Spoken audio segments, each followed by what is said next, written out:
to bring or raise a point that you said every one of the aspirant, the presidential aspirant, said, "Give us this, we will do this, we will do that."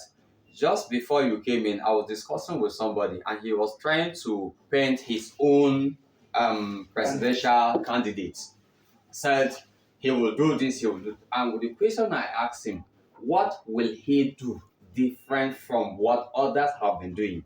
Now, what the advice I will give to the people listening to us is don't listen to mere wish. And that was the same word I used to that. They are fake, let me use that, fake in quote, fake campaign promises and mere wish. So how do you identify a leader that knows what he's doing? The way you will know a leader that knows what he's doing, the leader must have a roadmap.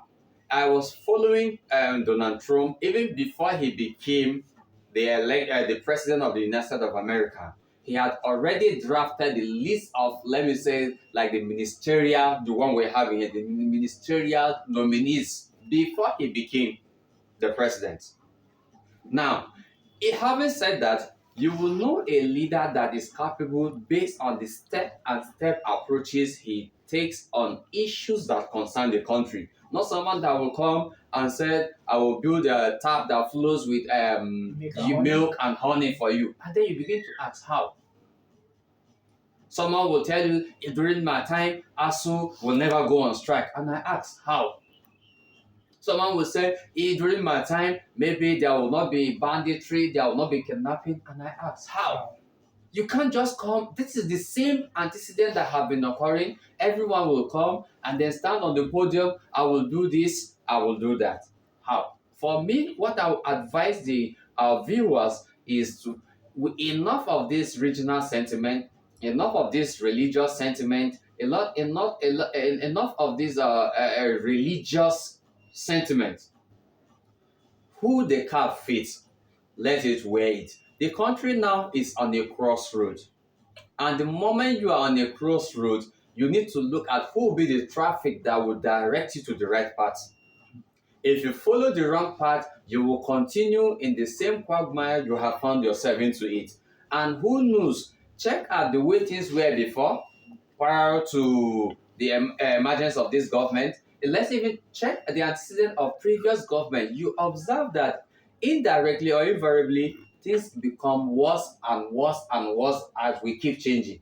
Why? Because we have been using these sentiments. We have been using regional sentiment, religious sentiment, ethnicity. So how can we break out from this sentiment? The best way to break out of this sentiment is to look at who can carry out these mandates, who can lead the country called Nigeria into the right path, who has the roadmap, the blueprints, and it clearly spelled out the step-by-step of what he or she, even though I know from most of the major political parties who don't have a she, mostly they are male. I am thinking of a possibility whereby we will have someone that will come and tell us that this is what I want to do, and so make a comparative analysis. And in the making of the comparative analysis, make a horizontal, don't go and make a vertical analysis whereby you said America are doing this and then Nigeria will be doing this. No, the level of America and Nigeria, they are far apart. Even though we are trying to copy them, but make a horizontal and look at a country that are almost in the same line.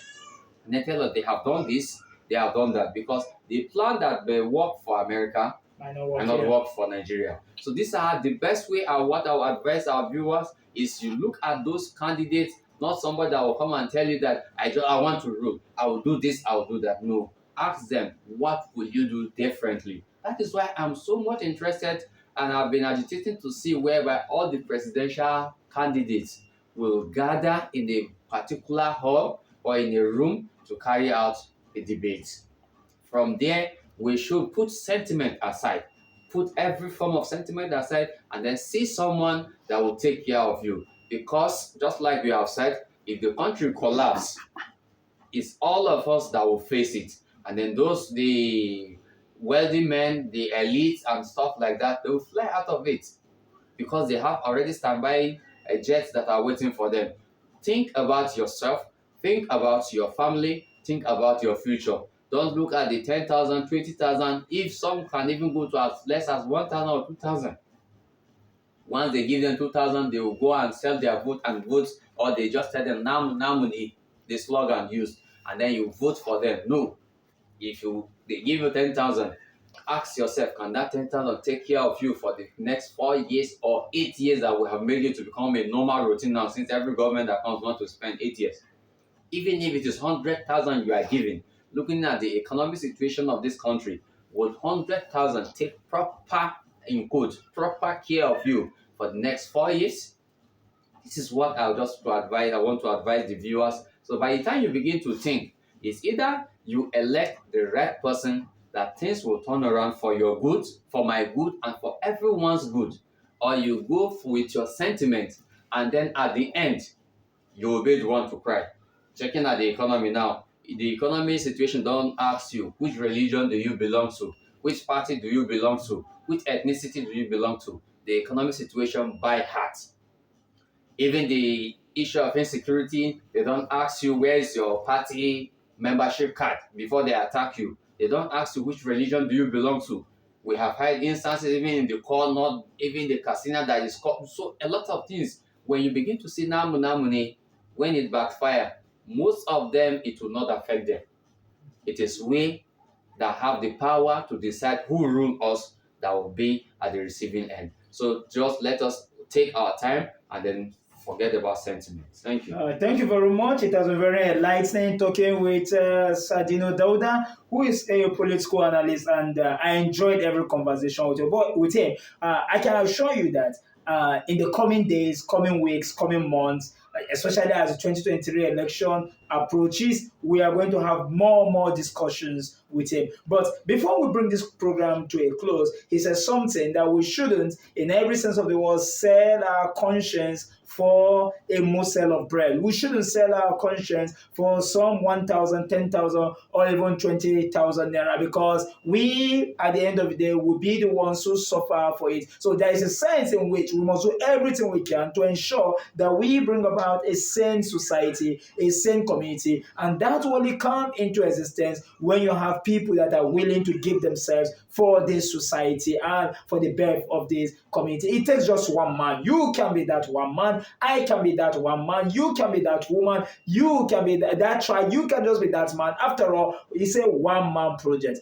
Nelson Mandela changed South Africa. Mahatma Gandhi changed India. And people like Martin Luther King Jr. changed United States of America. People like Lee Kuan Yew changed Singapore. People like other renowned individuals, like even the guy in Venezuela, Hugo Chavez, changed Venezuela to a point that when he died, the whole nation was in outer darkness. So we have the power to change our land. We have the power to make things happen. And I am very optimistic with what Sadino has said. We will apply some of these things, and our nation will experience a moment of bliss and a moment of joy. Sadino, thank you very much. You're welcome. Hope next time we'll have more and more and more robust discussions. Thank you very much. My door is wide open for you. All right. Just thank you so much. Just as usual. Thank you very much.